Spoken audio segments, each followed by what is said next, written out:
নিয়ামত যদি কেউ পায় তার শুকরিয়া আদায়ের বাক্য এইটা, আলহামদুলিল্লাহ। কিন্তু শর্ত যদি কেউ আদায় করতে চায় যে নিয়ামত পেয়েছি আমি হক আদায় করব, তিনটা শর্ত তাকে মানা লাগবে। এক নম্বরে তাকে বলা লাগবে যে হ্যাঁ আমি স্বীকার করি এটা নিয়ামত। এটা কোরআনে কারিমের আয়োজনে আমরা যারা এসেছি এটা আমাদের জীবনের জন্য যে নিয়ামত আমরা মানি তো? বলেন বলেন। যাক্কির, আল্লাহ পাক বলেন আপনি আলোচনা করেন, ফাইন্নায যিকরা তানফাউল মুমিনিন, কারণ কোরআনের আলোচনা শুনলে মুমিনদের উপকার হবে। ওয়ালা ইয়াজিদুজ যালিমিনা ইল্লা খাসারা, আর জালেম যারা তাদের শুধু ক্ষতি বৃদ্ধি হবে। এটা নিয়ে 15.5 বছরে আমরা দেখতে পেয়েছি মুমিনেরা বহু কষ্ট করে হলেও কোরআনের আলোচনা শুনেছে, আর জালেমরা যত রকমের কষ্ট লাগে সব কষ্ট সহ্য করেও বাধা দিয়েছে। কারণ তারা জানে যে কোরআনের আলোচনায় আমরা যা করি আমাদের জন্য কোন পক্ষের কথা নেই, যা আছে সব আমাদের বিপক্ষের কথা, আমাদের শুধু ক্ষতি বৃদ্ধি হবে। এই জন্যই তো ওরা নিয়ম করে দিয়েছিল পূজা করবেন কোনো অনুমতি নেওয়া লাগতো না। কোরআনের বাইরে যত অনুষ্ঠান এই দেশে ছিল কোনো অনুমতি নেওয়া লাগে না, আরো পুলিশের পাহারা দিত। শুধুমাত্র তাফসীরুল কোরআন মাহফিল এটা যেখানেই লেখা সেই জায়গায় 14 জায়গায় পারমিশন নেওয়ার সিস্টেম। এটাই শয়তানরা করেছিল খুব কায়দা করে, এখন কায়দা নেই। গোয়েন্দা বিভাগের প্রধান যিনি কয়েকদিন আগে আমাকে জানিয়েছে, হুজুর যেখানে যেই ফোর্সে আল্লাহ জানিয়েছে কোরআনের কথা আপনি ওইভাবে জনগণকে শোনাবেন, 56,000 বর্গ মাইলে কোনো অনুমতি নেওয়ার প্রয়োজন নেই। যদি কেউ কিছু বলে শুধু নাম, বাবার নাম আর গ্রামের নামটা আমার দেবেন, ওর ঠ্যাং ভেঙে ফেলবো। আমি বললাম যে স্যার আপনি এতদিন ছিলেন কোথায়? আমার বলছে হুজুর আমি নতুন দায়িত্ব পেয়েছি, আমি একজন মুসলমান, বাড়ি এই লালমনিরহাট। নাম বলতে নিষেধ করেছিল, তারপরও বলে ফেললাম এই জেলায় বাড়ি, আপনাদের এলাকার কৃতি সন্তান। মুসলমান, মুসলমানের যে নিয়ম নীতি ওইগুলো পালন করতে হলে কোন মহারথীর কাছে অনুমতি নেওয়া লাগবে, সিস্টেম বাতিল, এদেশে লাগবে না। বাংলাদেশের প্রধান উপদেষ্টা যিনি এখন আছেন ডক্টর মোহাম্মদ ইউনূস, উনি চেয়ারে বসার পরের দিনই ঘোষণা দিয়েছেন অন্যান্য ধর্মের অনুষ্ঠান যেভাবে হয় 12 মাসে 13 পূজা হয়, কোনো অনুমতি লাগে না, কোনো বাধাও নেই। সুতরাং মুসলমান দেশে 96%, তাদের ধর্মের কথাগুলো মানুষ শুনবে বুঝবে, এখানে আবার অনুমতি কিসের? এই সিস্টেম বানিয়েছিল ওই জালেমরা। ওই জালেমরা একেবারে নিচ থেকে শুরু করে উপর পর্যন্ত। আমি তো 13টা না 14টা জায়গায় দেখতাম নেওয়া লাগতো।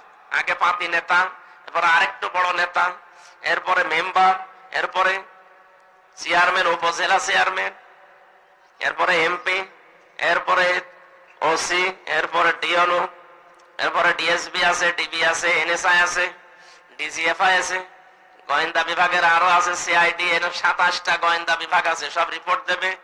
মনে আছে কি আমরা করছি? এখানে কি জেনাবা বিচারের কারখানা করা হয়? জেনাবা বিচার যেন বন্ধ হয় সেই কথা এখানে শোনানো হয়। এরপরে আবার উপরে লাগবে এসপি, আর অধিকাংশ জায়গায় তো এগুলো পেয়েছিলাম সব শয়তান, অধিকাংশগুলো। আমার বাংলাদেশের মনে হয় এই 64 জেলার প্রায় 35 থেকে 40টা জেলার এসপি অনুমতি দিত না, বলে না হবে না। কেন হবে না? কোনো কারণ নেই। আমি কোরআনে কারিমে প্রচার যে মাধ্যমগুলোর আয়াত আছে এগুলোর তাফসীর পড়তে গিয়ে পেয়েছি বিশ্বনবীকে ওরা কোরআন প্রচারে বাধা দিত 3টা কারণে। কয় কারণে? বলেন বলেন। 1 নম্বরে কারণ হচ্ছে এমনি, হ্যাঁ কোনো কারণ নেই, এমনি। এখন যদি বলেন মানে এমনি মানে হ্যাঁ এমনি, আমি যদি আজ এই দাড়ি পাকা মুরব্বী দেখে বলি যে রাজাকার, উনি যদি বলেন কেন বললেন এমনি, এমনি এই কারণে কারণ আমার হাতে মাইক আছে, আমার হাতে এখন পাওয়ার আছে, আমি চেয়ারে বসে আছি না, যে যখন চেয়ারে থাকে সে তখন গিয়ারে থাকে। 15 বছরে গিয়ারে ছিল না, আল্লাহ একবারে হাওয়া দিয়েছে, সিঁড়ি যা যাদের ওপরে উঠেছিল একবারে অত নিচে নেমে গেছে। ওরা মনে মনে ভাবতো আল্লাহ মনে হয় এই নিয়ামত, এই ক্ষমতা, এই প্রভাব প্রতিপত্তি আমাদেরকে ভালোবেসেই দিয়েছে। হ্যাঁ, কোরআনে কারিমে আল্লাহ জানিয়েছেন সূরা আলে ইমরান 168 নাম্বার আয়াত। আপনারা আছেন তো? রব্বুল আলামিন বলেন 78 নাম্বার আয়াত, ওয়ালা ইয়াহসাবান্নাল্লাযীনা কাফারু আন্নামা নুমলি লাহুম খায়রুল লিআনফুসিহিম ইন্নামা নুমলি লাহুম লিয়াজদাদু ইসমা ওয়া লাহুম আযাবুম মুহিন। বলেন আল্লাহু আকবার। হে নবী, কাফেররা ধারণা করেন তাদেরকে যে চেয়ার আল্লাহ দিয়েছেন ক্ষমতার, তাদের যে টাকা পয়সা, প্রভাব প্রতিপত্তি, এগুলো মনে হয় তাদের ভালোবেসে দিয়েছে। অথচ না, কাফেররাই চেয়ারে বসে মানুষের যে অধিকার নষ্ট করে, যে জুলুম করে, এগুলো আল্লাহ দিয়েছেন এই কারণে যাদের পাপের বোঝা যেন পূর্ণ হয়ে যায়। হয়েছিল 15.5 বছরে পাপের বোঝা খাপের খাপ মিলে গেছে। এখন আর পানি দেবেন ধরবে না, পড়ে যাচ্ছে। পাপের বোঝা আপনার আবার নেবে কে? এই জন্য আল্লাহ পাক যখন ভরে গেছে, ওয়ালাহুম আযাবুম মুহিন, ওদের জন্য অপমানজনক শাস্তির ব্যবস্থা আল্লাহ করে দিয়েছে। এত অপমান সে 850 বছর আগে একজন পালিয়েছিল, লক্ষণ সেন, আর ওর বোন পালালো এই যে 2024 সালের 5 আগস্ট। কত বছর পর? 850 বছরের ইতিহাসের ভেতরে পালানোর কোন ইতিহাস আমরা পাইনি। শ্রীলঙ্কায় কথা বলছে না কেন? এখন ওরা আবার এসে দেশ চালাচ্ছে, দেশটা স্বাভাবিক বানিয়ে ফেলেছে। কিন্তু এরা যেভাবে পালিয়েছে স্বাভাবিক না। আমার মনে হয় এখন পাতি নেতা থেকে শুরু করে যে পালিয়েছে সে পর্যন্ত এদেশের কোন জায়গায় যদি এসে বলে যে আমি অমুক দলের লোক, মানুষ পিটিয়ে মেরে ফেলবে। এটা হচ্ছে আযাব মুহিন, তাদের জন্য অপমানজনক শাস্তি। এটা যতগুলো মানুষ আছে তাদেরকে আল্লাহ এত অপমান করেছেন। আমি শুধু কালা মানিককে নিয়ে ভাবি, আল্লাহ ওর বিসিটা উড়ে গেল, সংসার করবে কি নিয়ে? যদি ওদের নিজের আপন বর সংসার লাগে না, ওদের হাজারো সংসার আছে, কিন্তু ওইগুলো তো এখন আর টিকবে না। কথা বলে না কেন? মাঝে মাঝে আল্লাহকে বলি, আল্লাহ তুমি যদি জীবনে আর কিছু না দেখাও, 15.5 বছরের অত্যাচার সহ্য করার সব আমি মিটিয়ে ফেলেছি, শুধু কালা মানিকের এই বিসি ওড়া দিকে আমি খুশি হয়ে গেছি, যা আর কিছু লাগবে না। তাহলে বলছিলাম কি, পৃথিবীতে আমরা নবীজির কোরআন প্রচারে বাধা যারা দিয়েছিল, তাফসীর বলছে 3টা কারণে। তার 1 নাম্বার কারণ হচ্ছে এমনি কোনো কারণ ছিল না। কারণ আবু জাহেলের হাতে রাষ্ট্রীয় ক্ষমতা ছিল, তার হাতে পাওয়ার ছিল, চেয়ার ছিল, তার হাতে ঘোষণা দেওয়ার মতো ওই সময়ের যেটা স্যাটেলাইট। ওই সময় যারা কোরআনে কারিম প্রচার করার জন্য নবীজি যেমন ব্যবহার করেছিলেন লাল কাপড়, কোন মানুষ যদি ওই জামানায় বিপদে পড়তো, তাহলে ওই যে সাফা মারওয়া যে পাহাড়, ওখানে ওঠার পরে সকাল বেলা বলতো ইয়া সাবাহা, ইয়া সাবাহ। মানুষ মনে করতো লাল কাপড় উঠতেছে কোনো বিপদ মনে হয়। এখান থেকে একটা শিক্ষা বের হয়। আজ যারা বিভিন্ন মাধ্যম গুলো ব্যবহার করে এই যে দিনের কথা বলেন, দিনের বাইরে যে কথাগুলো আছে এগুলো প্রচার করার মাধ্যম ব্যবহার করছেন। দিনের এই প্রচারটা আছে, এর মাঝামাঝি এর বাইরে আরো অনেক প্রচার মাধ্যম কাফেরদের আছে না? ওরা নোবেল, নাটক, থিয়েটার, সিনেমা এগুলো প্রচার করছে।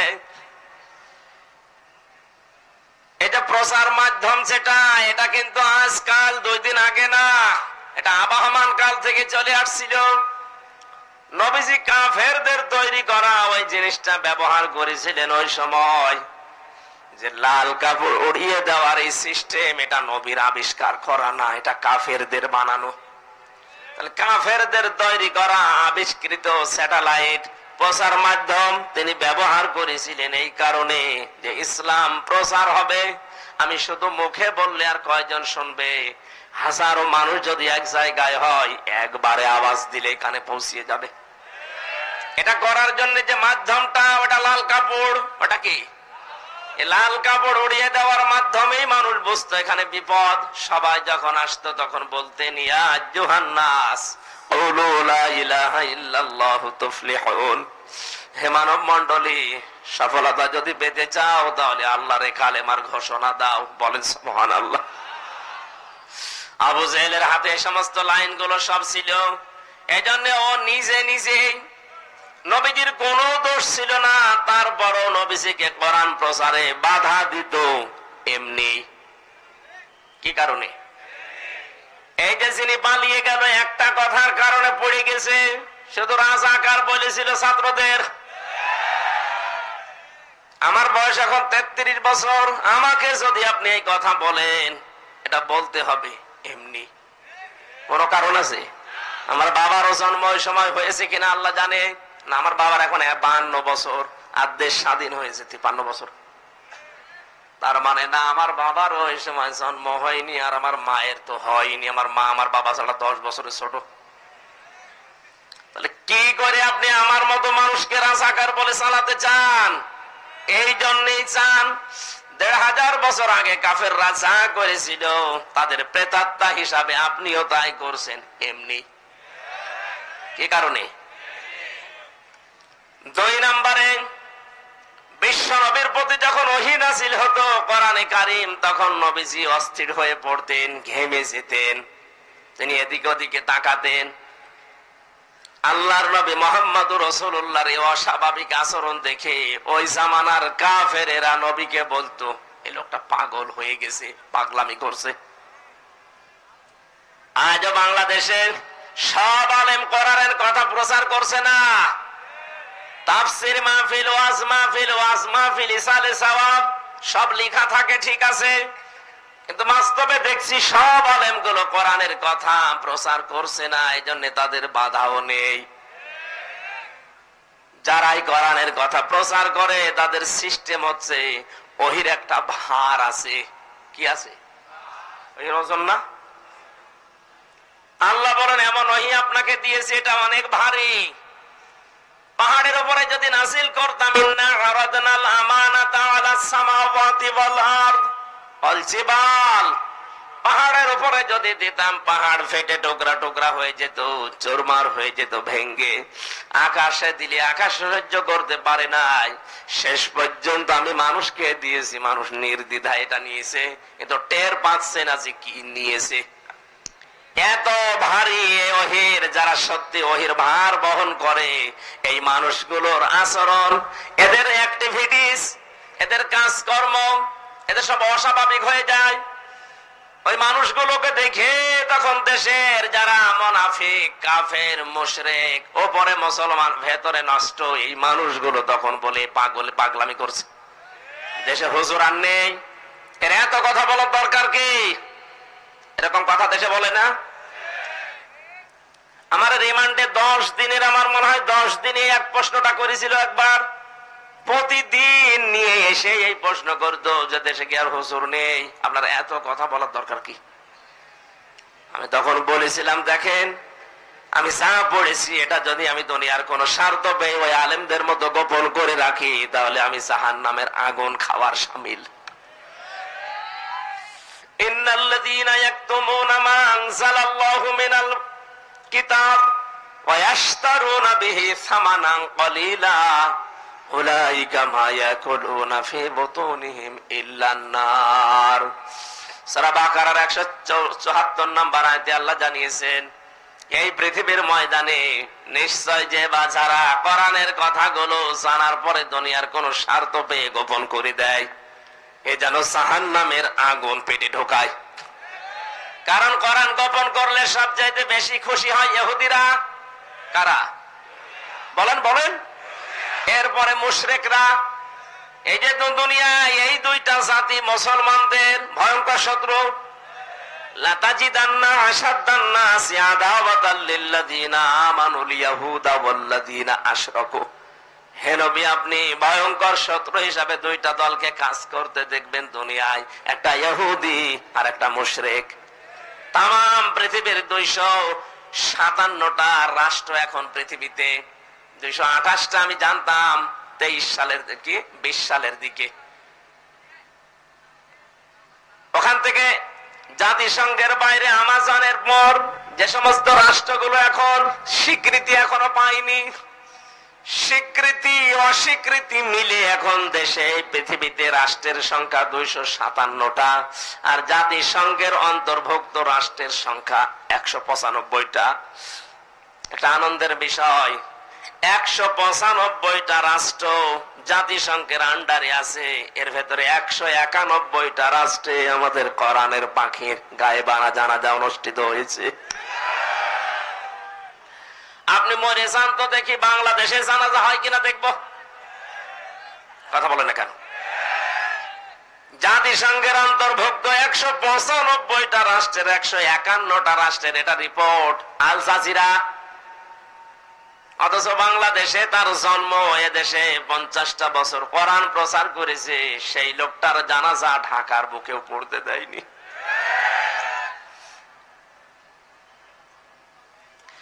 কোরআনে কারীম যে মানুষগুলো সত্যি ওহী মনে করে, যেটা আল্লাহর ওহী, এর একটা যেহেতু ভার আছে, যাদের কাঁধে তা আসে, এই মানুষগুলো তখন অস্বাভাবিকের মতো আচরণ করে। এদেরও মাঝে মাঝে চোখ বন্ধ হয়ে যায়, এরা ঘেমে যায়, এরা অস্থির হয়ে পড়ে। তখন এই দেশের মুনাফিক যারা, ইহুদি, খ্রিস্টান, বৌদ্ধ, মুশরিক যারা, তারা মনে করে লোকটা পাগলামি করছে। তাহলে নবীকে কোরআন প্রচার করতে গিয়ে পাগল বলেছিল 2 নম্বরে, কারণ তার অস্থিরতা দেখে। 3 নম্বরে, আজকে যদি এই মিঠা পুকুরে কোনো একটা মাজার থাকে, মানুষ যদি ওখানে যে সেজদা দেয়, মাহফিলের যিনি প্রধান অতিথি অধ্যাপক গোলাম রব্বানী সাহেব, উনি মনে করেন আপনার মসজিদের ইমাম, জোহরের নামাজ আদায় করে উনি যদি বলেন মুসল্লিরা চলো আজকে এই মাজার ভেঙে ফেলা হবে, কারণ এখানে আল্লাহর বিরুদ্ধে অবস্থান নিয়েছে, শিরিক হচ্ছে, এরকম মাজার দেশে নেই। সারা বাংলাদেশের যতগুলো মাজার, অধিকাংশ জায়গায় শিরিকের আর জেনার কারখানা।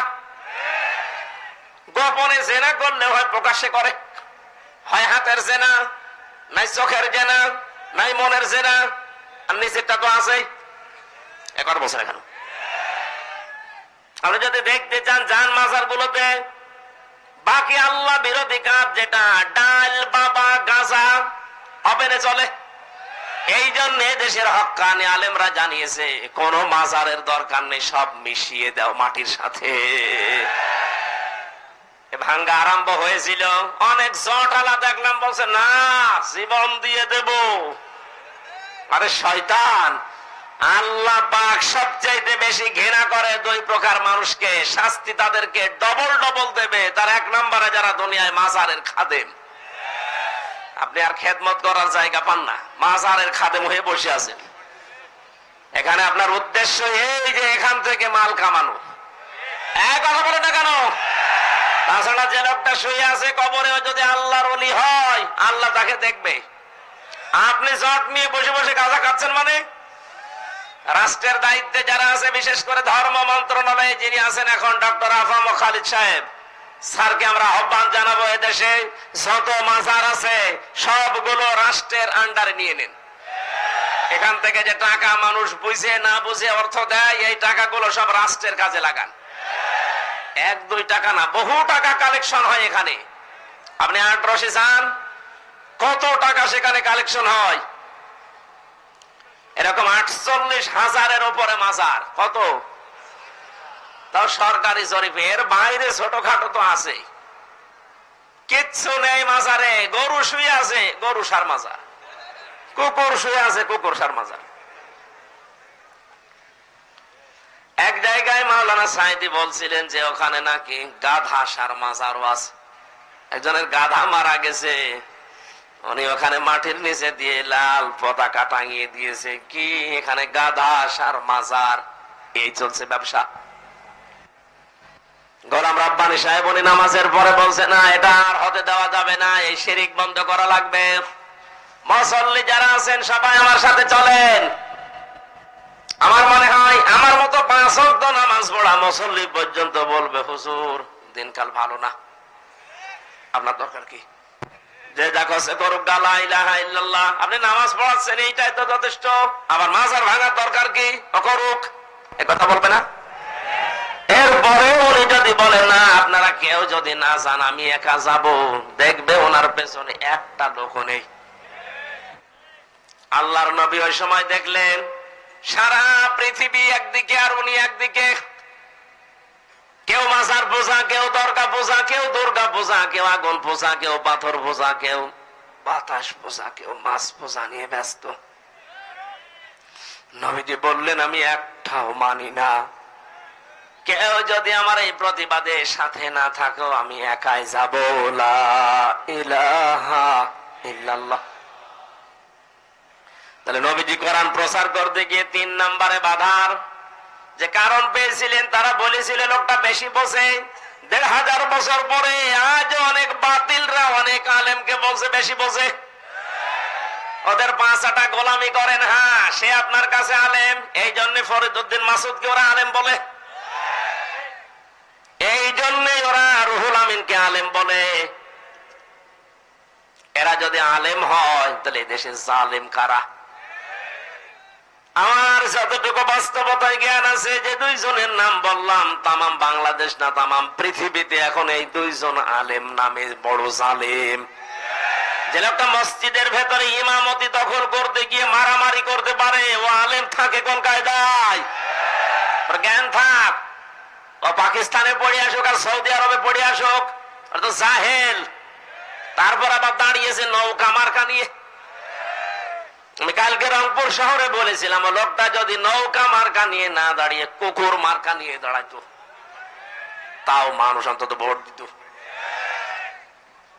অনেকে বলে না উনি অনেক ভোট পেয়েছে। ভোট পেয়েছে, দিনের ভোট রাতে পেয়েছে, সব নিজেদের দিয়ে মারানো।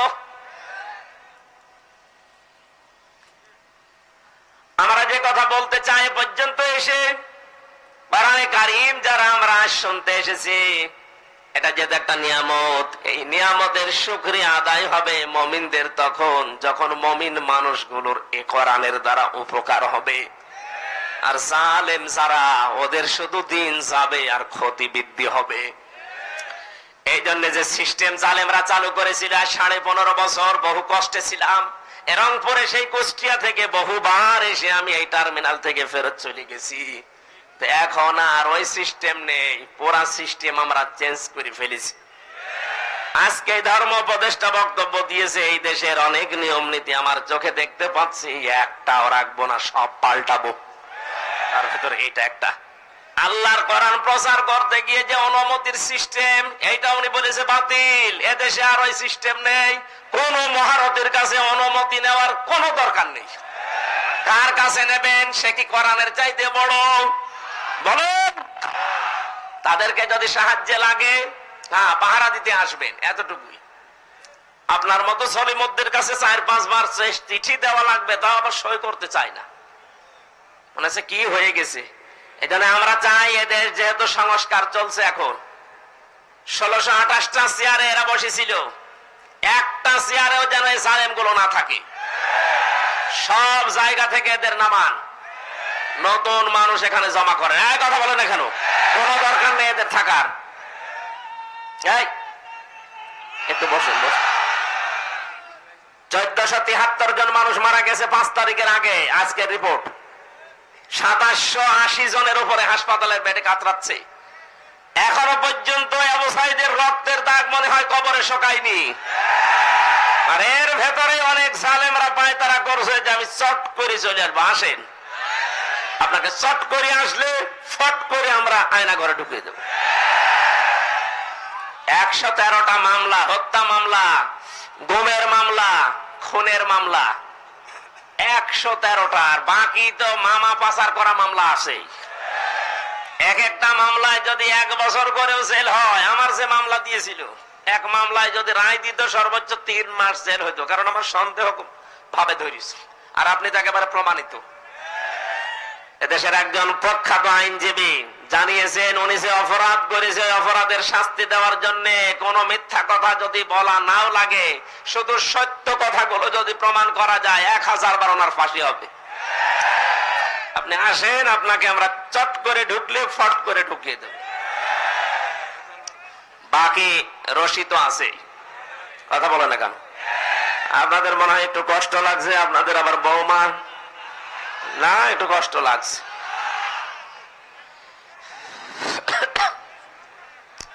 তাহলে নিয়ামতের প্রথম শুকরিয়া আদায় হবে কি করে? আলহামদুলিল্লাহ, এটা স্বীকার করা যে হ্যাঁ আজকের এই অনুষ্ঠান কোরআনের অনুষ্ঠান, এটা নিয়ামত। আপনি মানেন তো? 2 নম্বরে মনের ভেতরে একটা শান্তি পাবেন, এটা আমি পাচ্ছি, 5 তারিখের পর থেকে আমি আরো বেশি পাচ্ছি। কথা বল। 3 নম্বরে যখন যেটা এই কারণে এই দেশ স্বাধীন হয়েছে ওই কারণটা সামনে নিয়ে আসা লাগবে। আর সমন্বয়কদের কথা শুনছেন না? প্রধান সমন্বয়কদের ভেতরে একজন ঢাকা বিশ্ববিদ্যালয়ের শিবিরের সভাপতি। টের পাচ্ছেন কোন জায়গা থেকে কি হয়েছে? সাদিক কায়ুম ভাই। সুতরাং এই মানুষগুলো চট্টগ্রামের বিশ্ববিদ্যালয় শিবিরের সেক্রেটারি, উনি ওই এলাকার সমন্বয়ক। সুতরাং যারা আছে আমার মনে হয় সবগুলোর বক্তব্য সামনে একই হবে যে এই দেশ আল্লাহর কোরআন দিয়ে আমরা চালাতে চাই। আমার আজকের তেলাওয়াতকৃত আয়াত আপনারা শুনেছেন, সূরা মুমিনুনের 12-13 দুইটা আয়াত পড়েছি। আমরা তাফসীরুল কোরআন মাহফিল লিখা দেখলাম, তাফসীর আকারে কথা বলবো ইনশাআল্লাহ। আপনারা যে সাহায্য করবেন তো ইনশাআল্লাহ। জবান খুলে কোরআনে প্রবেশ করেন। আউযু বিল্লাহি মিনাশ শাইতানির রাজিম। বিসমিল্লাহির রহমানির রহিম। ওয়ালাকাদ খালাকনাল ইনসানা মিন সুলালাতিন মিন طين ثم جعلناه نطفة في قرار مكين। এই তাফসীরে যাচ্ছে, খুব খেয়াল করে শুনবেন, যে কয় মিনিট বলি খুব খেয়াল করি। সূরা মুমিনুন কোন সূরা? মুমিনগণ নামে আল্লাহ একটা সূরা দিলেন। অন্য জায়গায় আমি পেয়েছি 24 নম্বর পারায়, সেখানে আছে সূরা মুমিন। 1 বচনও আছে, বহু বচনও আছে। কাফের নামে কোন সূরা আল্লাহ কোরআনে দেয়নি। সব কাফেরকে আল্লাহ একবারে অ্যাড্রেস করেছেন কাফিরুন। মুনাফিকদের নামে সবাইকে নিয়ে আল্লাহ একটা সূরা দিয়েছেন, সূরাতুল মুনাফিকুন। আল্লাহ পাক এখানে যেহেতু শুধু মুমিন না, মুমিনুন নামে সূরা দিয়েছেন, এর ভেতরে এই মুমিনুন শব্দটা আল্লাহ পাক দিয়েছেন, সেখান থেকে এর নামকরণ। 2 নম্বরের ব্যাখ্যা হচ্ছে তাফসীরে ফি জিলালিল কোরআন। মুফাসসির বলেন মুমিন জীবনে 8টা গুণ থাকা অপরিহার্য। কয়টা? 8টা গুণ যদি কারো ভেতরে না থাকে, আল্লাহর দৃষ্টিতে সে মুমিন না। হাত আর দাড়ি থাকতে পারে, জুব্বা থাকতে পারে, সে সালাত সিয়াম করতে পারে, কিন্তু সে মুমিন না। উদাহরণ দিতে গিয়ে আমি তাফসীরে পেয়েছি, তাফসীরে হাক্কানীতে আর জিলালিল কোরআনে মুফাসসির তিনি নাম দিয়েছেন একজনের, তার নাম আব্দুল্লাহ বিন উবাই।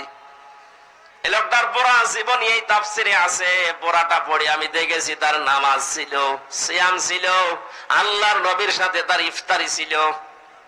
এই লোকটার দাড়ি ছিল নবীর মতো, জুব্বা ছিল নবীর মতো, পাগড়ি বাঁধত নামাজের আগে, তসবিহ হাতে নিয়ে তসবিহ টিপতেছিল, দস্তরখানা বিছিয়ে খাবার খেত। ওর জীবনে পুরাটা আমি দেখেছি, কোনো খোদ আমার দৃষ্টিতে পাইনি। একটা খোদ ছিল ওর জীবনে, আল্লাহর নবী চাইতেন কোরআন দিয়ে দেশ চলুক, ও চাইতো আবু সেহেলের নিয়ম দিয়ে চলুক। এ বাংলাদেশে এরকম মুমিন নেই। নামাজও পড়বে, সিয়াম করবে, হজ করে আসে, যাকাতও দেয়, কিন্তু কোরআন দিয়ে 56,000 বর্গ মাইল চলবে, এটা ওর কাছে দুনিয়ার কাজ মনে হয়, রাজনীতি মনে হয়। ও চাই যে হ্যাঁ আমার নেতা নেত্রী যা বানিয়ে গেছে ওইটা দিয়ে দেশ চলুক, ওর ভেতরে আর আব্দুল্লাহ বিন ওবায়ের ভেতরে কোনো পার্থক্য নেই।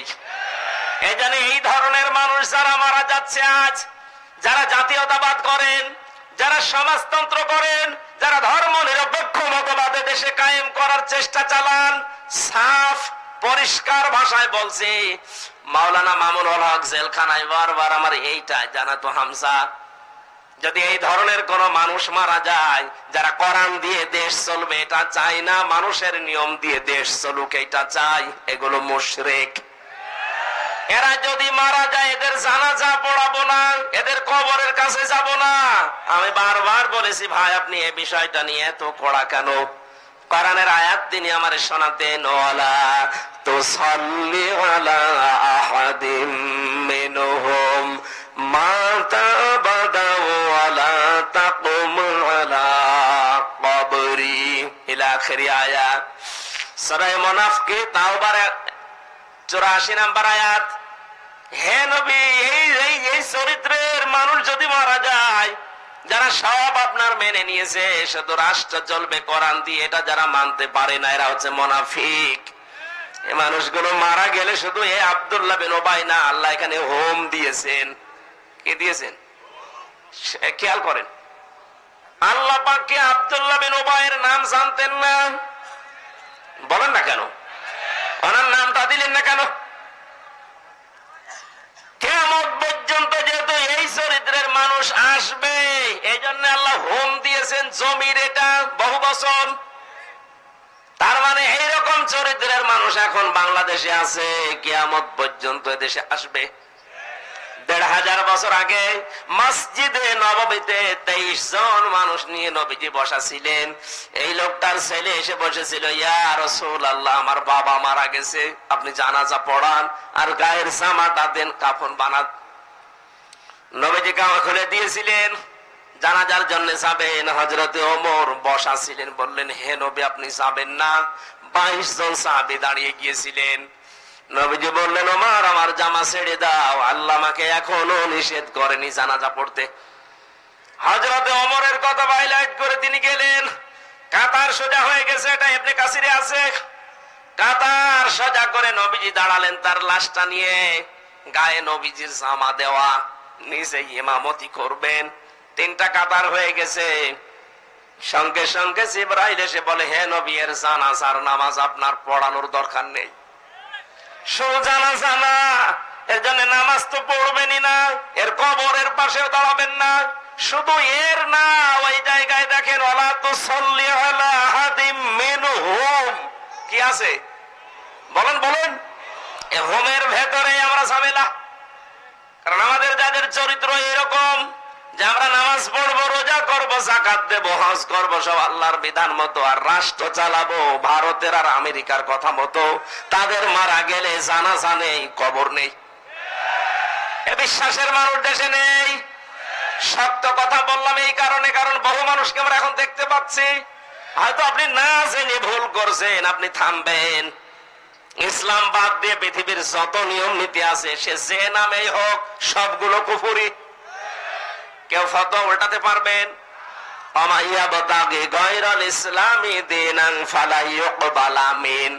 দুনিয়াতে ইসলাম বাদ দিয়ে কোন তন্ত্র মন্ত্র দিয়ে আল্লাহকে আপনি রাজি করাতে পারবেন না।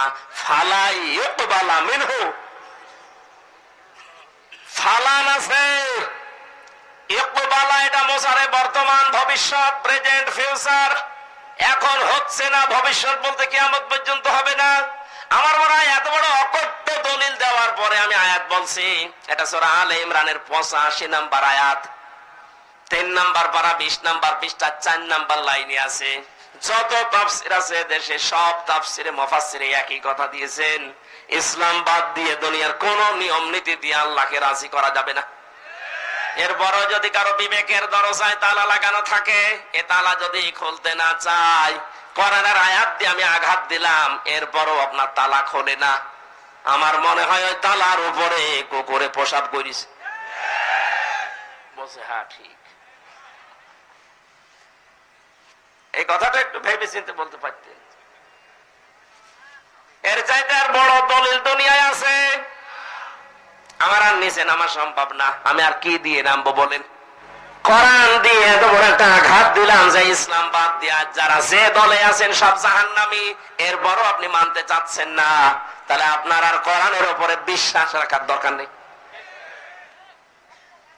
এই জন্য যে 7টা থেকে 8টা গুণ দরকার সূরা মুমিনুনের ভেতরে আল্লাহ দিয়েছেন, এই গুণগুলো আমি সহ যারা এসেছি আল্লাহ আমাদেরকে বাস্তব জীবনে অর্জন করার তৌফিক যেন দান করেন, বলেন আমিন।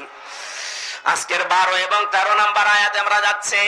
আল্লাহ পাক বলেন, লাকাদ খালাকনাল ইনসানা মিন সুলালাতিন মিন তিন, অবশ্যই আমি আল্লাহ মানুষ বানিয়েছি মাটির নির্যাস থেকে।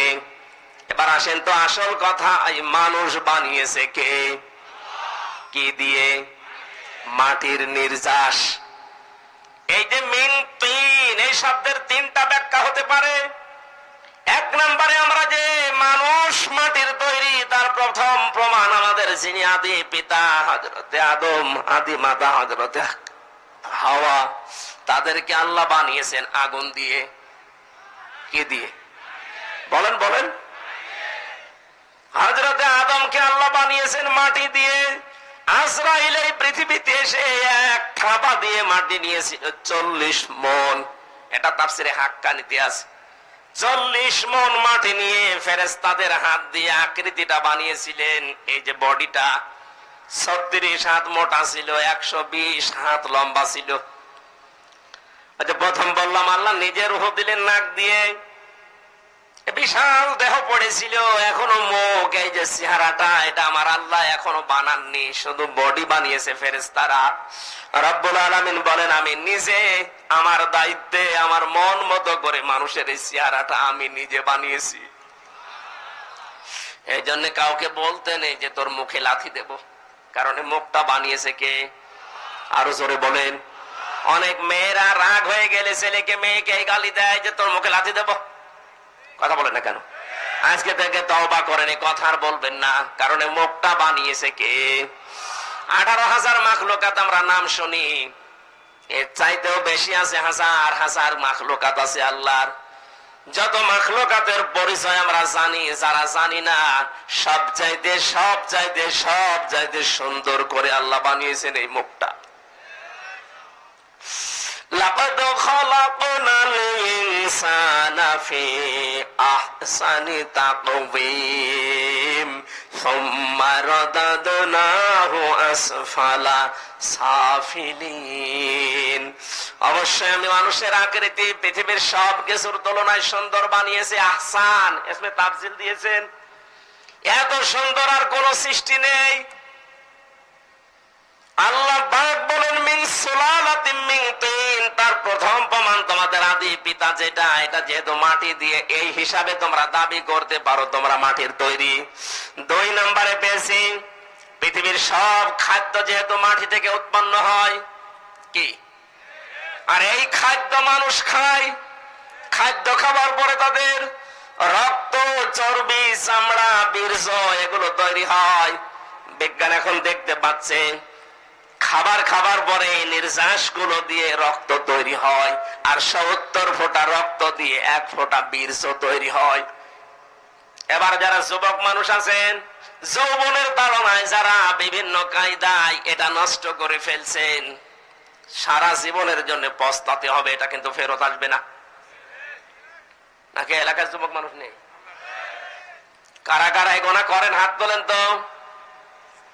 এলাকায় নেই আমি জানতাম, আন্দাজে বলছে আসে। এই এলাকায় থাকবে কি করে? এত চাষার এলাকা। চাষার দেখেছেন যৌবন কিরকম? মরণের আগে স্ট্যাটাস দিয়েছিল আমার যৌবন এখন একেবারে অটুট। তার মানে চাষা জীবনে এসব গোনা করিনি। চাষার এলাকার লোকদেরও এসব অটুট আছে নাকি? বলছে ঠিক না। এটা যারা করছেন আমি হাসির জন্য বলি নাই, খুব মারাত্মক বিষয়। হয়তো ইয়ার কি আড্ডা করে যৌবনের তাড়নায় যারা এগুলো করছেন, আমি ইঙ্গিত দিলাম এটা নষ্ট করা যাবে না, খুব দামি জিনিস। খাবারের পরে যেটা নির্যাস দিয়ে রক্ত হয়, 70 ফোঁটা রক্ত দিয়ে মাত্র 1 ফোঁটা বীর্য হয়। আর আপনি যা করছেন 1 ফোঁটা, হাজার হাজার ফোঁটা নষ্ট হচ্ছে। কথা বুঝতেছেন? আশা করছি ছেড়ে দেবেন এই গোনাটা। আর এটা ছেড়ে দেওয়ার জন্য আমার মনে হয় যে সমস্ত ভিডিও গুলো আকাশ সংস্কৃতির নামে ইন্ডিয়া আর আমেরিকা আমাদেরকে দিচ্ছে, এইটা বন্ধ করা দরকার। যিনি দায়িত্বে আছেন এনাহিদ ইসলাম, আমার মা আমাকে একা পেয়েছে, আর ক্যালিফোর্নিয়ার ওই মহিলাটা 13টা জন্ম দিয়েছে, তার মানে 13টা ওই জায়গায় গিয়ে পৌঁছিয়েছিল। আমাদের জীবনটা শুরু হয়েছে বাবার স্ফলিঙ্গ দিয়ে বের হওয়ার পরেই, কষ্টের পরে কষ্ট সহ্য করতে করতে। লাকাদ খলাকনাল ইনসানা ফি কাবাদ। আল্লাহ পাক বলেন, অবশ্যই আমি মানুষকে কষ্টের পরে কষ্ট সহ্য করে করে বড় করছি। ওকে বানিয়েছি কষ্ট তৈরি করার জন্য, সহ্য করার জন্য। ওখানে যখন যায়, ওখানে যাবার পর জন্ম থেকে শুরু করে যেহেতু আমাদের ঘাত প্রতিঘাত চলছে, যতদিন আজরাইল না আসে আমাদের এই প্রতিবাদ প্রতিঘাত প্রতিহাত বেঁধে থাকবে না, চলতেই থাকবে ইনশাআল্লাহ।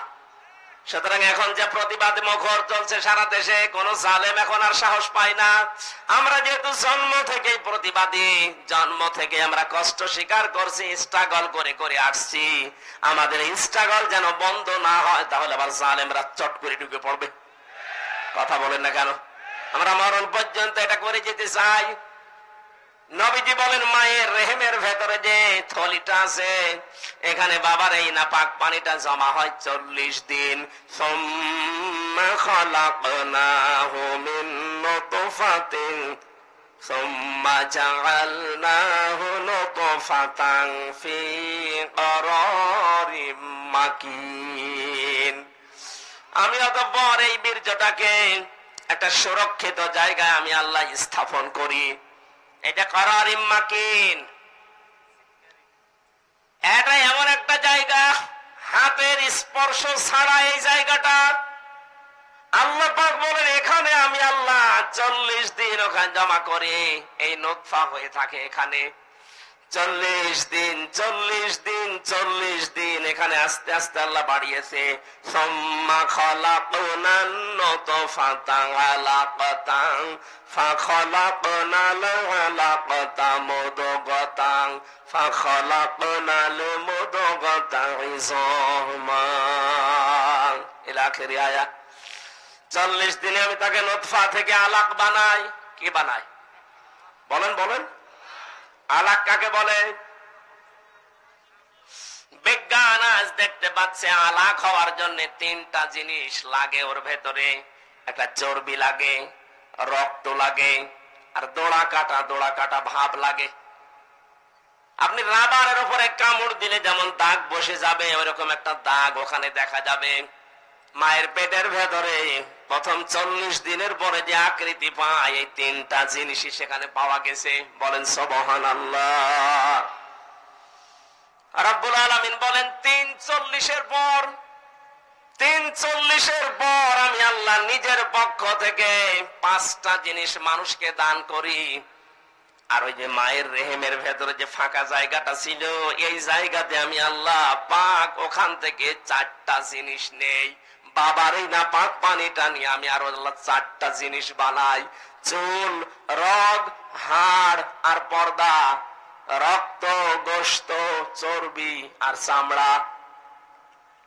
4-8টা জিনিস এক হয়, কিন্তু মানুষ তৈরি করতে 13টা জিনিস কমপক্ষে লাগে। বাকি 5টা আমি আল্লাহ আমার রব নামের কারণে বান্দাকে দান করি। এই তথ্যটা আছে সূরা নাহলে 14 নম্বর পারা 14 নম্বর পৃষ্ঠার 14 নম্বর লাইনের 78 নম্বর আয়াতের মাঝের অংশে আছে, ওয়াজআলা লাকুমুস সামআ ওয়াল আবসারা ওয়াল আফইদা ইলা আখিরি আয়া। আল্লাহ পাক বলেন, শ্রবণ শক্তি, দর্শন শক্তি, বাক শক্তি, আকেল শক্তি আর ঘ্রাণ শক্তি, এই 5টা আমি আল্লাহ আমার নিজে রব নামের কারণে বান্দাকে দান করি। 8, 5, 13টা জিনিস যখন এক হয়ে যায়, তখন ফেরেশতারা আমারে জিজ্ঞাসা করে, এর বানাবো কি? সিদ্ধান্ত দেয় হামজা কে? আপনারা জেগে আছেন তো কে দেয়? ওয়াল্লাযী ইউসাউবিরুকুম ফিল আরহামি কাইফা ইয়াশা, তিনি সে আল্লাহ যিনি মায়ের রেহেমের ভেতরে তোমাদের আকৃতিটা বানায়। এই যে ছেলে দেবেন না মেয়ে দেবেন, এটা দুনিয়ার কারো দায়িত্বে নেই, এটা শুধু আল্লাহর দায়িত্বে। বলেন আল্লাহু আকবার। এখান থেকে প্রমাণ হয় ছেলে হোক মেয়ে হোক সিদ্ধান্ত যেহেতু আল্লাহর। আপনি যেটা চাচ্ছিলেন ওইটা যদি না হওয়ার পরে স্ত্রীর উপরে রাগ করেন, এ রাগটা আপনার বউর উপরে না, রাগটা কার উপরে? আল্লাহর কোন সিদ্ধান্ত যদি কেউ মেনে না নেয়, রাগ করে, ওর ইমানের ভেতরে সমস্যা হবে না? এই জন্য ছেলে হোক মেয়ে হোক রাগ করা যাবে না। আমি নিজেকেও নিজে ওয়াজ করছি, কারণ আমার দুইটা মেয়ে আছে, আর একটা হবে শুনছি, ওইটাও মেয়ে হোক। চেয়েছিলাম ছেলে, আল্লাহ দেয়নি, তার উপর আমি খুশি আছি। সুস্থ হলে যথেষ্ট। কথা বলে না কেন? যা হোক, আমার আল্লাহ যদি ভালোবেসে, নবীর ওই হাদিস আমার মাঝে মাঝে মনে পড়ে। বিশ্ব নবী বলেন, যার 3টা মেয়ে আছে তাকে যদি 11টা শিক্ষা দিতে পারে, কয়টা? বলেন বলেন। এখানে যারা আছেন মেয়ের বাবা, ছেলের বাবা, 1 নম্বরে নবীজি তিরমিজি শরীফের হাদিস, হওয়ার পরে ছেলে হোক মেয়ে হোক তার ডান কানে বাম কানে আযান আর একামত দেওয়া লাগবে। বাবা মা যারা আছেন তারা এটা মিলাবেন, আপনি করছেন কিনা। 2 নম্বরে তার একটা সুন্দর অর্থবোধক নাম রাখবেন। আমার বড়টার নাম হচ্ছে মাওয়া জান্নাত, পরেরটার নাম ফারিহা জান্নাত, যেটা আসবে যদি মেয়ে আল্লাহ দেয় বলবো হাফসা জান্নাত। ছেলের নাম একটা ঠিক করেছিলাম, তো হবে না, তো আবার আর কি করবো, যা আছে ওই আমার নামের সাথে হয়াকার আছে, হাফসা জান্নাত মিলিয়ে রাখবো ইনশাল্লাহ। অর্থবোধক একটা নাম রাখবেন। কিয়ামতের দিন কিছু আল্লাহ যখন না পাবেন, নামের উসিলায় হলেও মাফ করে দেবেন। হাদিস শোনার পরে নাকি যিনি পালিয়েছে উনি চিন্তা করছে, আমার নাম তো সুন্দরী। হাসিনা মানে সুন্দরী, হাসিনা মানে কি? কিয়ামতের দিন আল্লাহ যদি ওনার নামের অর্থ ধরে ডাক দেয় সুন্দরী, একেবারে উড়ে চট করে চলে আসবে। এই নামটা আগামীতে আমার মনে হয় সুন্দরী আর থাকবে না, নামটা গালি হয়ে যাবে। যত মানুষের চোখের পানি এই নামের সাথে জড়িত, এই নাম থাকবে। ইয়াজিদ নামটা খারাপ না, কিন্তু জুলুম করার কারণে ওর নামটা আল্লাহ গালি বানিয়ে দিয়েছে।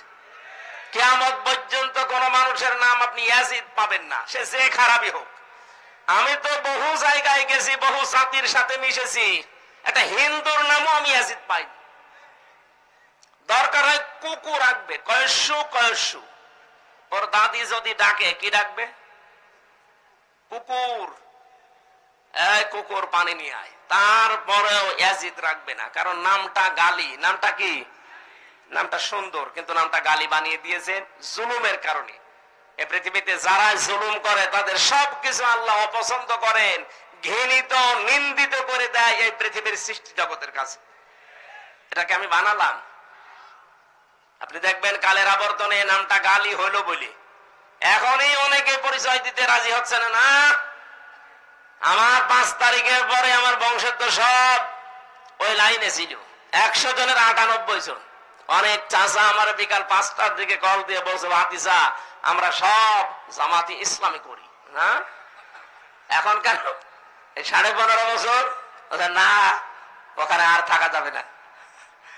এগুলো মাঝারি এবং ছোট ধরনের জালেম ছিল। বিকাল 5টা বাজতে বাজতে 5 তারিখে আগস্টে পরিবর্তন হয়ে গেছে, আর বাকি যে বড় জালেম গুলো ছিল এগুলো পালিয়েছে। ওগুলো যেন আর আসতে না পারে এজন্য ওদের নামের ছবি দিয়ে তালিকা করে মোড়ে মোড়ে টাঙিয়ে দেবেন। কোন জালেম যেন দেশে আর ঢুকতে না পারে। কথা বলুন।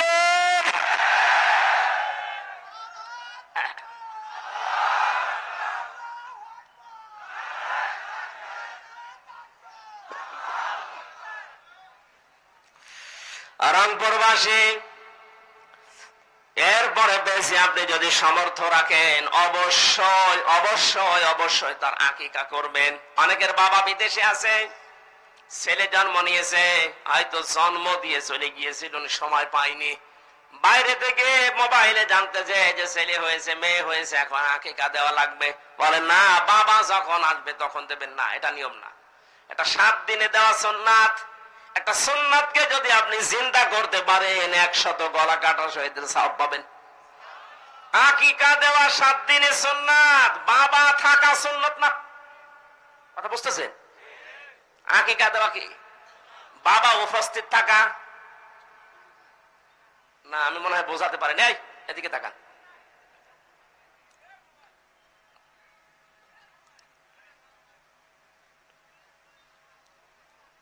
শেষ করে দেবো নাকি? কি সমস্যা? কি কথা বুঝতেছেন? আকিকা দেওয়া সুন্নাত, বাবা উপস্থিত থাকা। ঠিক আছে, এটা মনে রাখবেন। অধিকাংশ মানুষ বিদেশে থাকে। এরপরে কোরআন শেখানো তাকে বাধ্যতামূলক, মাস্ট বি, এটা শেখানোই লাগবে। যেহেতু এতদিন পর্যন্ত শিক্ষা ব্যবস্থাকে জাহান্নামে পৌঁছিয়ে দিয়েছিল এই দুইটা দুষ্ট লোক, এই নওফেল আর দীপমণি। আল্লাহ দুইটাকে ধরেছে। এই কথা বলছে না কেন? উপযুক্ত শাস্তি দেওয়া দরকার মুসলমানদের শিক্ষা ব্যবস্থা ধ্বংস করার অপরাধে। কোথায় নামিয়েছে? শিক্ষা ব্যবস্থাকে এত নিচে নামিয়েছে, মুসলমানদের ইসলাম শিক্ষা পড়াচ্ছে একটা হিন্দু। এই যে সুনামগঞ্জের সাল্লাই, কোথায় নেমেছিল বলেন তো? এই জন্য আমরা দেখুন এখন আবার ফেরত পাচ্ছি। ধর্ম উপদেষ্টা আবারও জানিয়েছে যে আমরা আবার আগের গুলো সব ফেরত আনতে চাই। নবীজির হেরা গুহার কাহিনী ছিল না? গাড়ে সুরের কাহিনী ছিল না? বলেন বলুন, ওইগুলো নিয়ে আসেন, আমরা ওইগুলো আমাদের বাচ্চাদেরকে পড়াতে চাই। আমি চিন্তিত আছি আমাদের বাচ্চাদেরকে নিয়ে এতদিন, কিন্তু এখন চিন্তাটা আস্তে আস্তে কেটে যাচ্ছে ইনশাল্লাহ। এরপরে তাকে 10 বছরে নামাজের তাকিদ দেবেন। এর আগে যদি নামাজ এমনি এমনি পড়তে যায়, ভালো অভ্যাস করে, না পড়লেও অসুবিধা নেই। কিন্তু 10 বছরের পরে যদি মারধর করা লাগে, মারাও জায়েজ আছে, কিন্তু নামাজ পড়তে হবে। আপনি আদর করে বলবেন না আর একটু বড় হোক, আর একটু বড় হতে হতে যখন একেবারে হয়ে যাবে তখন পিটানিতেও কাজ হবে না। গাছ যদি কেউ বাঁকা করে এভাবে লাগিয়ে 10 বছর পরে বলে আমি সবাই মিলে মিঠা পুকুরে সোজা করবো, আপনি বাঁকা হয়ে যাবেন, ওটা সোজা হবে? এই জন্য 10 বছরে নবীজি নির্দেশ দিয়েছেন, এর ভেতরে কারণ আছে। এরপরে বেশি তাকে ঘোড়া চালানো, তীর চালানো, সাঁতার শেখা, এগুলো তাকে শিক্ষা দেওয়া লাগবে। এগুলোর মানে কি? তাকে ছোটবেলা থেকেই কষ্ট সহিষ্ণু করে গড়ে তোলেন, ননের পুতুল করে গড়ে তুলবেন না। আপনি হপ করে মারা গেলেও যেন দুনিয়ার এই কঠিন অবস্থায় নিজেকে মানিয়ে নিতে পারে। কথা বুঝতেছেন? তাকে কর্মজীবন তৈরি করে দেওয়া লাগবে হালাল। কি? আমাকে যিনি রিমান্ডে এক হিন্দু অফিসার ছিল, দেবদাস, এই লোকটা মাঝে মাঝে রাতের বেলা আসতো, রাত 12টার সময়, একেবারে 6টার সময় যেত, সারা রাত বসে পাহারা দিত। আমার বলছে হুজুর আমি ওমানে ছিলাম 2 বছর, ওখানে যে হোটেলে খাবার খেতাম, ওই হোটেলে খাবার সময় দেখেছি ওই লোকটা নিজে হোটেলে বসে বসে টাকা গুনতেছে, আর নিজের একটাই মাত্র ছেলে, তারা বানিয়েছে হোটেলের বয়। মানে পানি এনে দেয়, তরকারি দেয়, খাবার দেয়, রুটি দেয়, এই কাজ তার। আমি 2টা বছর পর ওনারা জিজ্ঞাসা করলাম, ওনার ভাষা যেহেতু আমি জেনে ফেলেছি, অথচ লোকটা হিন্দু। বলছে, আমি বললাম যে ভাই আপনি এই জায়গায় বসে টাকা গণনা করেন সারাদিন, আর আপনার ছেলে সারাদিন এই গাধার মতো খাটে, আপনি ওকে এই কাজে লাগিয়েছেন, ভালো জায়গায় দিতে পারেননি। উনি আমারে বলেছিল যে আপনার বাড়ি কোথায়? বলে বাংলাদেশ। আপনি দেখেন বাংলাদেশ, ভারত, পাকিস্তানের মুসলমানেরা যেভাবে ইসলামকে মানে, কোরআনকে মনে করে, আমরা ওইভাবে না, আমাদের সিস্টেমটা একটু আলাদা। কোরআনে কারীম আমাকে 1500 বছর আগে জানিয়েছে, ইয়া আইয়ুহাল্লাযীনা আমানু ইন্না মিন আজওয়াজিকুম ওয়া আওলাদিকুম আদুওয়াল লাকুম ফাহদারুহুম ইলা আখির আয়াত। ঈমানদারেরা, অবশ্যই কোন কোন সময় তোমাদের স্ত্রী, সন্তান, সম্পদ, এগুলো তোমাদের ফিতনার কারণ হবে, পরীক্ষার বস্তু হবে, এদের থেকে সতর্ক থাকবা। সুতরাং আপনার সন্তানের ভবিষ্যৎ তৈরি করতে গিয়ে কোনো অবৈধ চেয়ারে আপনি তাকে বসাবেন না। কথা বলেন। কারমাইকেল কলেজ থেকে ফার্স্ট ক্লাস ফার্স্ট পাওয়ার পরে তার চাকরি হয় না, আর রোল নাম্বার 80, 35 লাখ টাকা নিয়ে তার চাকরি দেয়, এমন যুগ এই দেশে তৈরি হয়েছিল না? কারা করেছিল? যে বাবাগুলো করেছিলেন, আপনি ভুল করেছেন। আপনি দেখেন তো ওই লোকরা মুসলমান, ইসলাম কিভাবে মানতেছে। যে আমার দায়িত্ব ছিল ছেলেকে একটা সুন্দর নাম রেখে তাকে দ্বীনের শিক্ষা দেওয়া, আমি দিয়েছি। তার একটা সৎ পাত্রী দেখে পাত্রস্থ করা, আমি করেছি। 4 নম্বরে তার একটা কর্মজীবন তৈরি করা হালাল, আমার যা সামর্থ্য ছিল আমি তৈরি করে দিয়েছি।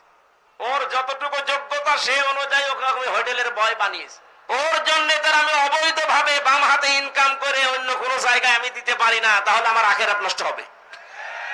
আমাদের দেশের মানুষগুলো যদি কোরআন এইভাবে আমরা বুঝতে পারতাম, এই দেশে কোন মানুষ চেয়ার ডেঙ্গি আইসি হতে পারতো না। আমান আজমি হয়তো এই দেশের সেনাবাহিনীর প্রধান। এই কথা বলেন না কেন?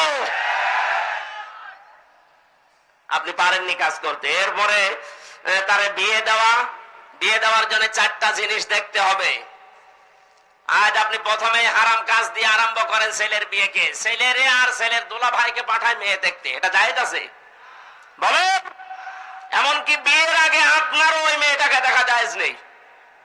আর দোলা ভাই যে আগে দেখবে, এরপরে ছেলে একটু হালকা তাকায় না, বলে ঠিক আছে। বিয়ে কি দোলা ভাই করবেন আপনি? বলেন। এই যে হারাম কাজ দিয়ে আপনি আরম্ভ করলেন। 4টা জিনিস দেখে বিয়ে করার নিয়ম আছে, তার বংশ, তার সম্পদ, তার জ্ঞান এবং দিনদারি। এই 4টা জিনিসের ভেতরে যদি দিনদারি পাওয়া যায়, যে না দিনের পরিবেশ আছে, আপনি নির্দ্বিধায় সেখানে আত্মীয়তা করতে পারেন, ওখান থেকে হযরত ওমর ইবনে আব্দুল আজিজ পয়দা হবে ইনশাআল্লাহ। এরপরে তাদের ভেতরে সম্পদ বন্টন করে দেওয়া, এইটা আজ বাংলাদেশে অনেক মানুষ করে না। এরা মনে করেন নামাজ পড়ি, রোজা রাখি, হজ করি, এই ছেলে মেয়ের জমি জায়গা ভাগ করে দেওয়া এটা দুনিয়ার কাজ। কে বলেছে? ইউসিকুমুল্লাহু ফি আওলাদিকুম লিয-যাকারি মিসলু হাজ্জিল উনসায়াইন। আল্লাহ বলেন আমি সন্তানদের জন্য তোমাদের উপদেশ দিলাম, এক ছেলে যা পাবে 2 মেয়ে তা পাবে। এই নিয়মটা নামাজের মতো ফরজ। আগামীতে এটা মেনে যাবেন, নাই তো আপনি ধরা খেয়ে যাবেন আখিরাতে। এরপরে তার জন্য মঙ্গল কামনা করেন।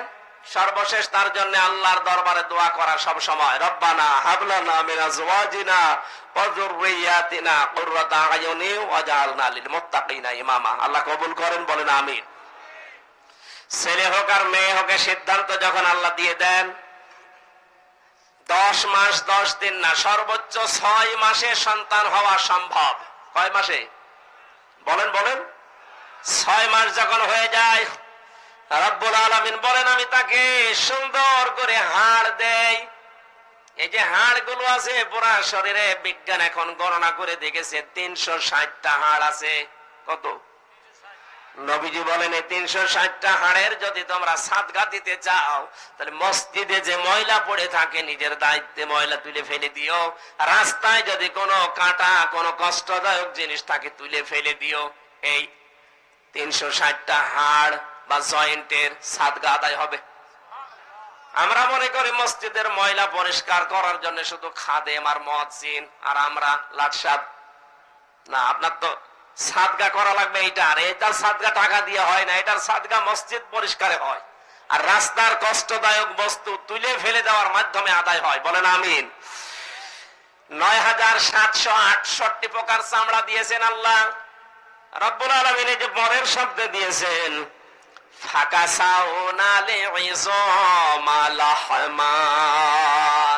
শুধুমাত্র গোশত দেয়নি, গোশত গুলো পছন্দ করবে। আগলা হয়ে থাকলে খারাপ দেখা যাবে। জানে ৯,৭৬৮ প্রকার চামড়া আমি আল্লাহ পুরা শরীর দিয়ে ঢেকে দিয়েছি। এক এক জায়গার চামড়া এক এক রকম। আপনি দেখবেন বগলের নিচে যে চামড়াটা আছে, এই চামড়ার সাথে মুখের চামড়ার মিল নেই।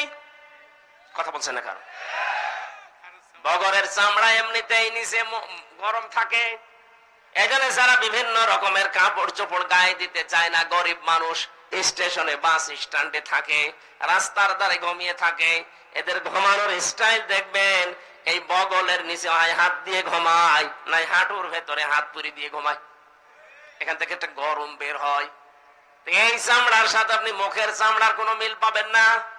এখানে দুনিয়ায় হাত মোজা আছে, পা মোজা আছে, কান মোজা আছে, কিন্তু মুখ মোজা নেই। মুখ মোজা আছে? মুখ মোজাও যদি দেওয়া লাগতো আপনি কাজ করতেন কি করে? আল্লাহ ৯,৭৬৮ প্রকার চামড়া গুলো আমি একটা একটা করে সাজিয়েছি এর সাদগা আদায় করার জন্য। যে রক্ত তোর শরীরে আমি প্রবাহিত করেছি, আমার দিনের জন্য যদি এই রক্ত তোকে জমিনে ঢেলে দেওয়া লাগে, পিছপা হবি না। এই জন্য আল্লাহ কিছু রক্ত আমাদের ভেতরে রিজার্ভ করে রেখে দিয়েছেন। এর পরের শব্দেই দিয়েছেন সুম্মা আনশাআনাহু খালকান আখার ফাতাবারাকাল্লাহু আহসানুল খালিকিন। বলেন আল্লাহু আকবার। প্রতিটি মানুষের শরীরের ভেতরে এই যে গোশত আর এই হাড়, এর মাঝে যে রক্তগুলো আল্লাহ আলাদা আলাদা করে থোকা থোকা রেখে দিয়েছেন, এগুলো প্রবাহিত না, থোকা থোকায় রক্তগুলো। আল্লাহ বলেন দুনিয়ায় আমার দ্বীনের জন্য, মানবতার জন্য যদি আবু সাঈদের মতো রক্ত দেওয়া লাগে, এইটা রিজার্ভ করে দিলাম, সময় আসলে এগুলো রংপুরের মানুষকেও দেওয়া লাগবে। অন্য একটা সৃষ্টির আকৃতি দিয়ে সুন্দর বরকতময় করে আমি আল্লাহ দুনিয়া থেকে তোকে নিয়ে আসবো। বিজ্ঞান জানিয়েছে মানুষ যে মাটি দিয়ে তৈরি, নির্যাস দিয়ে, তার 3 নাম্বার প্রমাণ হচ্ছে বাবার এই স্ফলিঙ্গ দিয়ে যেহেতু এই দ্রুত গতিতে বীর্যটা বের হয়, বীর্য তৈরি হয় মানুষের খাবারের কারণে। খাবার তৈরি হয় মাটি থেকে। খাবার তৈরি হয় কোথা থেকে? মাটির ভেতরে। বিজ্ঞান এখন জানিয়েছে কমপক্ষে 10টা জিনিস দিয়ে মাটি তৈরি করা। আমি তাফসিরে, এটার নাম আছে হাক্কানি, এই জায়গায় 10টা বিষয় উল্লেখ করা আছে। মাটির ভেতরে পাওয়া যাবে oxygen, silicon, aluminium, iron, magnesium, potassium, sodium, এরপরে ক্যালসিয়াম, হাইড্রোজেন, নাইট্রোজেন। এই 10টা জিনিস আল্লাহ পাক মাটির ভেতরে রেখে দিয়েছেন। পুরা শরীরের ভেতরে এই 10টা জিনিস পাওয়া যায়। বলেন আল্লাহু আকবার। আস্তে আস্তে করে একটা সুন্দর আকৃতি দিয়ে তোকে বানিয়েছি। কেন জানো? এই পৃথিবীতে একটাই মাত্র সৃষ্টি আমার, যাদেরকে দিয়ে আমি আল্লাহ আমার ইবাদতের আশা রাখি। এই জন্য দুনিয়াতে আদম নবী তৈরি করার পরে আমি একটা ক্লাস নিয়েছিলাম। এই এদিকে তাকান। আদম নবীকে আল্লাহ বানিয়ে একটা ক্লাস নিয়েছিলেন। ওই ক্লাসে সরাসরি শিক্ষক আল্লাহ নিজে, ছাত্র হযরতে আদম। সাধারণ মানুষ না নবী? বলেন বলেন, এখানে শিক্ষা আছে। হযরতে আদম নিজে কি ছাত্র, ক্লাস চলছে আল্লাহর আরশে, সরাসরি শিক্ষককে। ক্লাসটা গুরুত্বপূর্ণ না? আল্লাহ বলেন কি শিখালাম তাকে? ওয়াল্লামা আদামাল আসমাআ কুল্লাহা সুম্মা আরাদাহুম ইলাল আখিরিল আয়াত। আমি আদমকে যত কিছুর নাম আছে দুনিয়ায় সব শিখিয়েছিলাম। আমরা অনেক আলেম মনে করি এখানে আসমা এসএম এর বহুবচন, এটা মানে দুনিয়ার এই জিনিসপত্রের নাম। আলু, পটল, ঝিঙ্গা, কচু, নাকি? এত বড় একটা গুরুত্বপূর্ণ ক্লাস, সরাসরি আল্লাহ নিজে শিক্ষক, আদম নবীর মতো মানুষ ছাত্র। আরো সে ক্লাস হচ্ছে, ওখানে আলু, পটল, ঝিঙ্গা, পেঁপে এগুলোর নাম জানার দরকার আছে। মুফাসসির বলছেন এখানে আমার আল্লাহ যেটা জানিয়েছিলেন ওই একদিনের ক্লাসে, কিয়ামত পর্যন্ত যত ন্যায় কাজ আছে সব ন্যায় কাজ আদম নবীর এই মাথার ভেতরে আল্লাহ ওই দিন ঢুকিয়েছিলেন। যত অন্যায় কাজ আছে সব অন্যায় কাজগুলো আল্লাহ ঢুকিয়ে দিয়েছেন। এই জন্য আদমের সন্তান যারা আমরা আছি, লেখাপড়া করি না কিন্তু জানি যে এটা ন্যায়, এটা অন্যায়। এটা আমরা পেয়েছি আমাদের বাবার কাছ থেকে। এইটা যেন দুনিয়ায় তোমরা কায়েম করতে পারো, এজন্য বারবার আমার আদেশ হচ্ছে ওয়ালতাকুম মিনকুম উম্মাতুন ইয়াদউনা ইলাল খায়র ওয়া ইয়া'মুরুনা বিল মা'রুফি ওয়া ইয়ানহাউনা আনিল মুনকার ইলা আখিরি আয়াত। তোমাদের ভেতরে একটা দল থাকতেই হবে, যে দল মানুষকে ভালো কাজের আদেশ দেবে, অন্যায় কাজগুলো বন্ধ করে দেবে, আর এরাই হচ্ছে সফল কাম দল। বলেন আমিন।